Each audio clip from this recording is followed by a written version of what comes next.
कक्षा 8 की आपकी जो प्रश्नावली है 12.1 यानी 12.1 एक्सरसाइज जो है उसके फर्स्ट वाले क्वेश्चन को हम यहाँ पे सॉल्व करते हैं। इसमें लिखा है कि दिए हुए पदों में सार्वगुणनखंड ज्ञात कीजिए। यानी आपको यहाँ पर जो भी टर्म्स जो दिए गए हैं, ये जो 8 इसके पार्ट हैं फर्स्ट वाले क्वेश्चन के, हर एक में जितने भी आपको टर्म्स दिए गए हैं उन सभी टर्म्स के बीच में आपको ये बताना है कि कितने कॉमन फैक्टर हैं। ठीक है कि नहीं? चलिए तो हम यहाँ पे देखते हैं कि इनमें क्या कॉमन फैक्टर है, उसको ज़रा समझते हैं यहाँ पे। ठीक है कि नहीं? चलिए तो इसको निकालते कैसे हैं। तो इसका जो फर्स्ट वाला आपका जो पार्ट है इसका, इसमें लिखा है 12x और 36, यानी 12x और 36 में ऐसा आपके कौन से ऐसे आपके जो है उभयनिष्ठ गुणनखंड हैं, ज़रा उनको आप निकाल के बताइए। ठीक है कि नहीं? तो चलिए यहाँ पे हम क्या करेंगे, इसको सॉल्व करने के लिए हमें करना क्या है कि आपके ये जो 12x लिखे उनको आपको किस प्रकार से लिखना है। 12 का ये जो 12 हैं इनके आपको फैक्टराइजेशन करना है। आपको इसके आपको फैक्टर करने हैं। इनके फैक्टर करने के लिए प्राइम फैक्टराइजेशन यानी अभाज्य गुणनखंड आपको इसको करना है। जैसे कि देखो सभी जानते हैं ये जो 12 है इसके अगर हम प्राइम फैक्टराइजेशन करते हैं, 2 से काटेंगे आपके 6 आएंगे, 2 से काटेंगे 3 आएंगे, 3 से काटोगे 1 आएगा। तो क्या आएगा 12 की जगह 2 गुना 2 गुना 3। तो 12 की जगह हमने क्या लिखा 2 गुना 2 गुना 3 लिखा, और उसमें गुना उसके साथ जो x है वो गुना में था, तो यहाँ पर अलग से x को हमने गुना में लिख दिया है। उसके बाद ये जो 36 होते हैं बच्चों, इस 36 के भी हम इसी प्रकार से क्या निकालेंगे, अभाज्य गुणनखंड निकालेंगे। तो आपका जो जवाब होगा, ये जो जवाब होगा आपका बच्चों वो होगा 2 गुना 2 गुना 3 गुना 3। तो 2 गुना 2 गुना 3 गुना 3। अब ये तो चलो ठीक है, इसके गुणनखंड हो गए, इस 36 के भी गुणनखंड हो गए, लेकिन आपको निकालना है कॉमन फैक्टर यानी उभयनिष्ठ गुणनखंड। तो इनका मतलब ये होता है कि ऐसे गुणनखंड जो आपके 12x वाले ये जो आपका टर्म था, ये जो पद था उसमें भी पाए जाएं, और ये जो 36 वाला जो टर्म है यानी ये 36 वाला ये जो पद है उसमें भी पाया जाए। तो यहाँ हम देखेंगे बच्चों, तो देखो ऊपर यहाँ 2 भी है और यहाँ 2 भी है, यानी ये जो 2 हैं वो दोनों में ही पाया जा रहा है, तो उस 2 को हमने यहाँ लिखा। उसके बाद देखो ये वाला 2 और ये वाले 2 का जोड़ा भी यहाँ पे है, तो फिर हमने 2 लिखा। और ये जो 3 है और ये जो 3 है ये भी यहाँ पर दोनों में ही मौजूद है, यानी कॉमन है, यानी उभयनिष्ठ है। ठीक है कि नहीं? तो इतनी चीज़ें आपकी क्या थी, आपस में इनमें कॉमन थी। ठीक है कि नहीं? तो इसमें हम क्या करेंगे 2 गुना 3 कर देंगे, 2 गुना 2 गुना 3 करेंगे बच्चों, तो आपका जो जवाब होगा वो होगा 12। तो अब यहाँ क्या है 12 जो है 12 एक ऐसा उभयनिष्ठ गुणनखंड है इन दोनों के बीच में, यानी इन दोनों के बीच में कॉमन फैक्टर क्या है आपका 12। ठीक है कि नहीं? चलिए उसके बाद देखो फैक्टर क्या होता है, हम सभी जानते हैं कि फैक्टर का मतलब होता है कि ऐसी संख्या जो उसको विभाजित कर सके, उसको काट सके। तो 12 से अगर हम इसमें देखेंगे तो इसको भी हम काट सकते हैं, चाहे वो भले एक बार काटें या 2 बार काटें या कितनी बार भी काटें। ठीक है कि नहीं? कहने के लिए तो देखो ये जो जैसे ये जो 12 है आपका, 12 का जो गुणनखंड है वो 2 भी होता है, क्योंकि 2 से काटते हैं तो ये 6 बार में कट जाता है। लेकिन बात क्या हो रही थी, बात हो रही थी कॉमन फैक्टर यानी उभयनिष्ठ गुणनखंड की। तो आपको ऐसी संख्या को पता करना है जो इसको भी काट रही हो और उसको भी काट रही हो, वो बड़ी से बड़ी संख्या। तो वो बड़ी से बड़ी संख्या क्या है 12 है। तो वो 12 वो बड़ी से बड़ी संख्या है जो कि इन दोनों को ही विभाजित कर सकती है।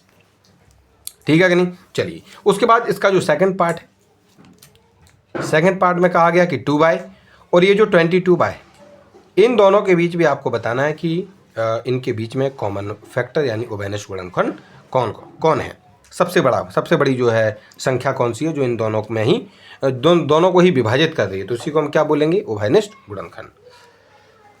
तो यहाँ पे आप देखेंगे कि 2/, को हम 2 गुणा y लिख सकते हैं, और ये जो आपका 22 है उसको इस तरीके से जब हम करेंगे तो 2 गुणा 11 आएगा, और ये जो y है बच्चों वो उसके साथ गुणा में है, तो उसको हम गुणा में y लिख देंगे।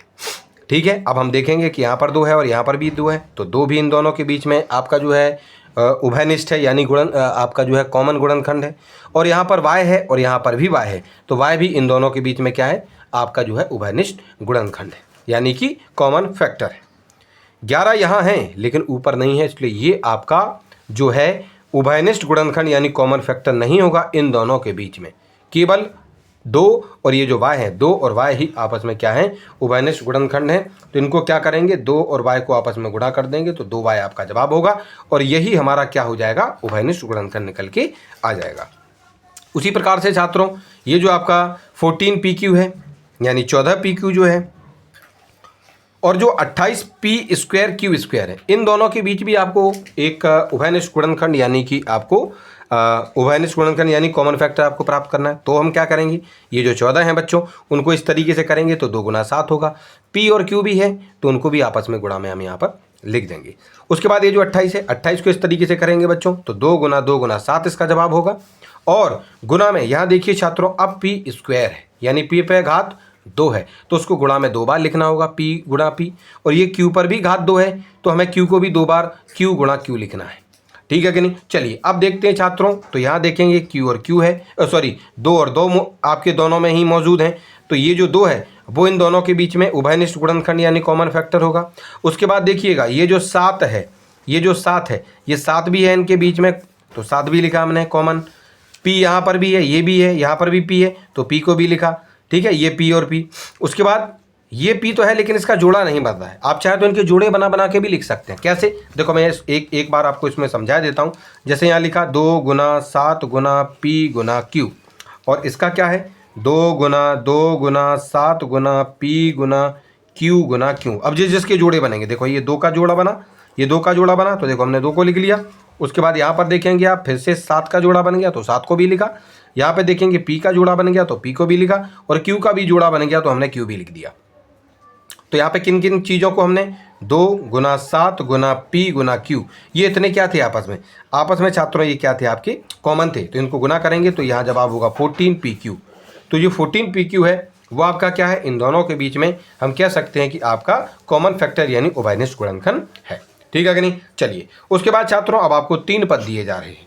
3 पद अगर आपको यहाँ पर दिए जा रहे हैं यानी 2x, उसके बाद 3x² और उसके बाद 4, तो इनको हमने क्या किया है छात्रों, यहाँ पर भी आप देखिएगा, यहाँ पर जब हमने 2x को लिखा तो इसको 2 गुना x लिख दिया है हमने। उसके बाद ये जो 3x² है इसको 3 गुना x लिखा है, और ये जो 4 है इसको हमने 2 गुना 2 लिखा है। ठीक है कि नहीं। अब यहाँ पर देखिएगा, यहाँ पर हमें देखना है कि इन तीनों में ही उन्होंने उभयनिष्ठ गुणनखंड यानी कॉमन फैक्टर की बात की है। तो आप देखिए ऐसी कौन सी चीज़ है जो इन तीनों में ही मौजूद है।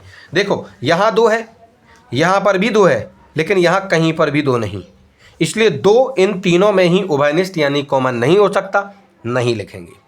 उसके बाद बच्चों x यहाँ है, x यहाँ पर भी है लेकिन x यहाँ नहीं है, तो x भी आपका कॉमन नहीं होगा यानी कि आपका उभयनिष्ठ नहीं होगा। तो फिर है क्या, इसमें कुछ भी चीज़ कॉमन नहीं है, और जब ऐसा कभी होता है तो आपको इसका जो उभयनिष्ठ गुणनखंड है यानी जो कॉमन फैक्टर है वो 1 लिख देना। कहना सर क्यों, अरे एक काम करो, अगर इसके साथ तुम 1 गुणा में लिख दो, यहाँ पर भी 1 गुणा में लिख दो, 1 गुणा में लिख दो, तो क्या बिगड़ेगा इसका आंसर। तो तब भी अगर इन सबको करोगे तब भी 2x ही आएगा, इन सबको भी आप कर लोगे तब भी 3x² आएगा, इन सब को कर लोगे तब भी 4 ही आएगा। तो ये 1 लगाने से कोई फर्क नहीं हुआ।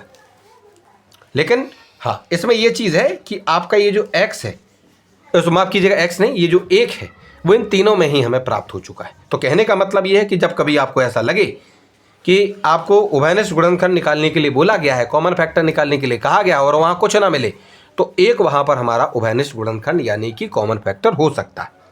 ठीक है कि नहीं। चलिए छात्रों उसके बाद इसका ये जो 5वां वाला भाग है, इसका ये जो 5वां पार्ट है, इसमें लिखा है 6 ABC, यानी यहाँ देखिए 5वें वाले भाग में ये देखिए 6 ABC है, ये रहा 24 AB² है, ये रहा 24 AB²।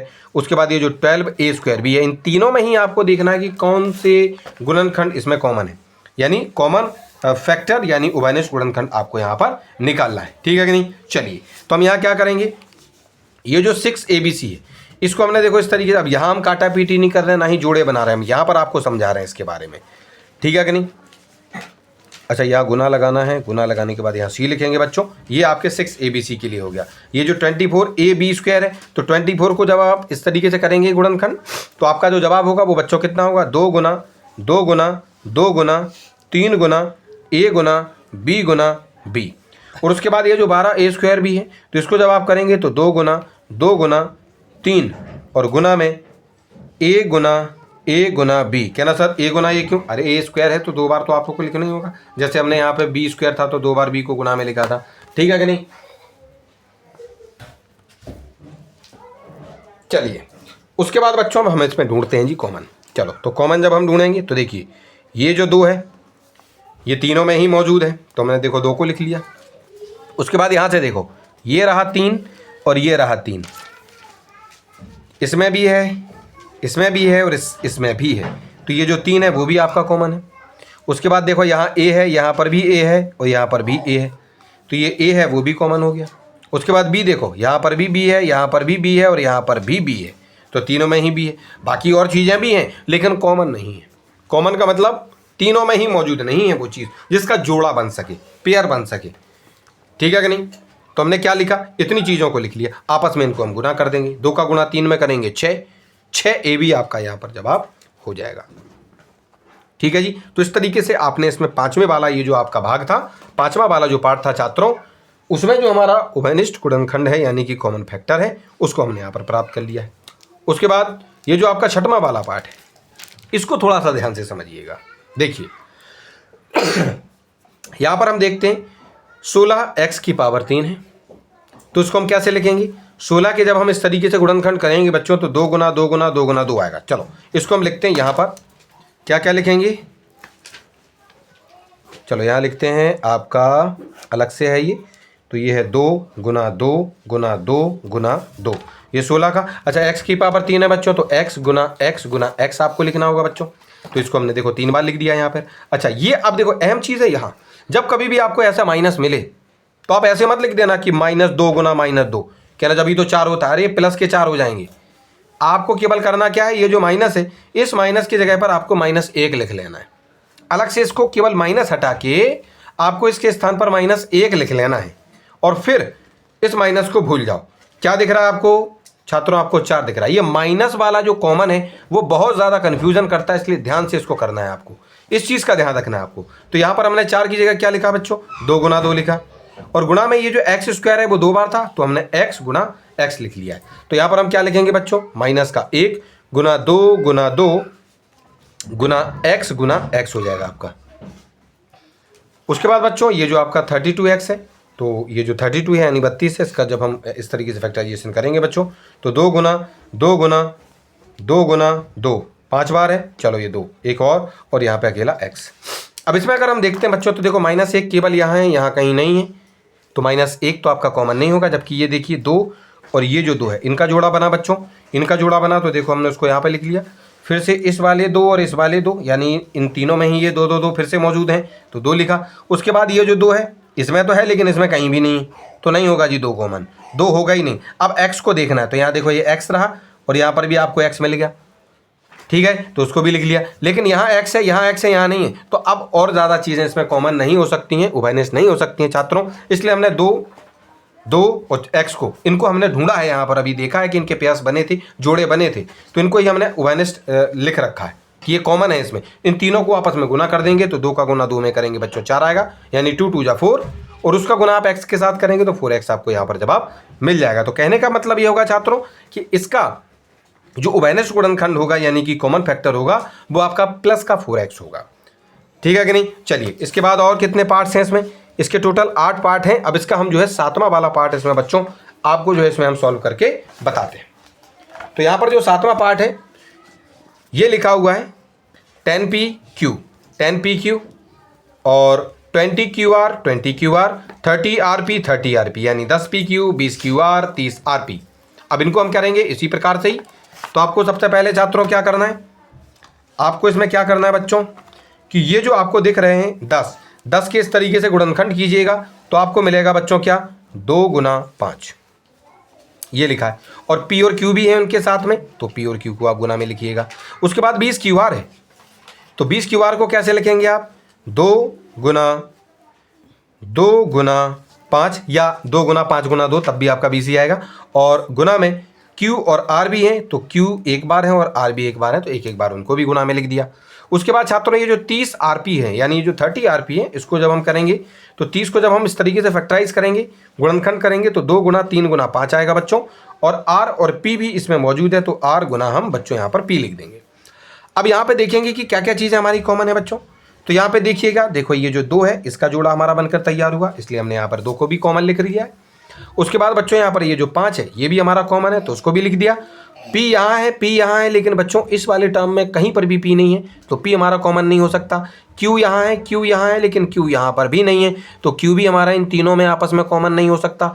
R यहाँ है, लेकिन R यहाँ है, लेकिन आप देखेंगे ऊपर वाले टर्म में आपका R नहीं है, तो R भी कॉमन नहीं हो सकता। तो P Q R में से कोई भी आपका कॉमन नहीं होगा, केवल 2 और 5 आपको यहाँ पर कॉमन प्राप्त हुए। तो हम क्या करेंगे, तो उसके बाद बच्चों हम क्या करेंगे, 2 और 5 का गुना कर देंगे, जवाब होगा आपका 10। तो यहाँ पे ये जो 10 है वही आपका बच्चों इन तीनों के तीनों टर्म्स में, इन तीनों के तीनों पदों में बच्चों आपका कॉमन यानी कि आपका उभयनिष्ठ हो जाएगा।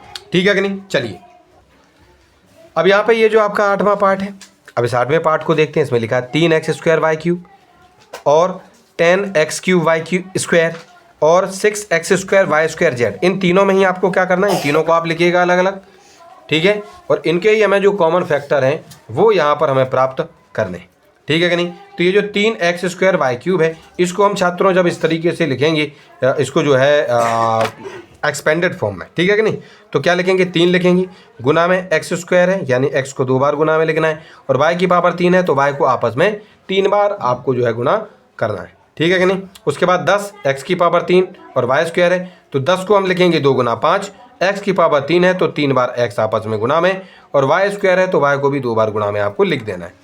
उसके बाद 6x² y² z है, तो 6 की जगह 2 गुना x 3 लिखिएगा, x² है तो 2 बार x को गुणा में लिखो, y² है तो 2 बार y को गुणा में लिखो, और z अकेला है तो z को अकेला आपको लिख देना है, ठीक है कि नहीं। चलिए अब यहाँ पर अगर हम देखते हैं बच्चों, तो यहाँ पर क्या क्या चीज़ें आपको कॉमन देखने को मिलती हैं। देखिए यहाँ पर अगर आप देखेंगे तो 3 यहाँ है, 3 यहाँ है, लेकिन 3 यहाँ कहीं नहीं है, 2 यहाँ है, 2 यहाँ है, लेकिन 2 इस वाले में कहीं नहीं है। तो 2 और 3 और 5 में से तो कोई भी चीज़ कॉमन है ही नहीं, क्योंकि 5 अकेला यहाँ है, इन दोनों में कहीं नहीं है। जबकि यहाँ देखिएगा ये जो x है, इस x का जोड़ा बना तो ये लिखा हुआ है। उसके बाद ये वाला जो x है इसका भी जोड़ा बन गया तो इसको भी लिख लिया हमने। उसके बाद देखो ये y, ये वाला y और इधर वाला y, इन y का आपस में जोड़ा बन गया है, हमने इनको भी यहाँ लिख दिया है, देखो ये लिखा है। उसके बाद देखो ये वाला y, इधर वाला y और इधर वाला y, इनका भी आपस में जोड़ा बना तो हमको यहाँ पर भी लिख दिया है, ठीक है कि नहीं। इस वाले में कन्फ्यूजन नहीं होना चाहिए, आप ऐसे ऐसे करके देख सकते हैं, ठीक है कि नहीं। चलो उसके बाद इनका आपस में गुना कर देंगे, तो x का गुणा x में होगा तो x², y का गुणा y में होगा तो y²। यानी कहने का मतलब ये है कि ये जो 3 के 3 ये जो टर्म्स हैं, यानी ये 3 के 3 जो पद हैं इनमें x² y² आपका क्या है, कॉमन फैक्टर यानी उभयनिष्ठ गुणनखंड है, ठीक है कि नहीं। चलिए तो इस तरीके से इस फर्स्ट वाले क्वेश्चन के आपके 8 के 8 पार्ट को हमने यहाँ पर सॉल्व कर लिया है, और इस तरीके से फर्स्ट क्वेश्चन भी आपका सॉल्व हो जाता है।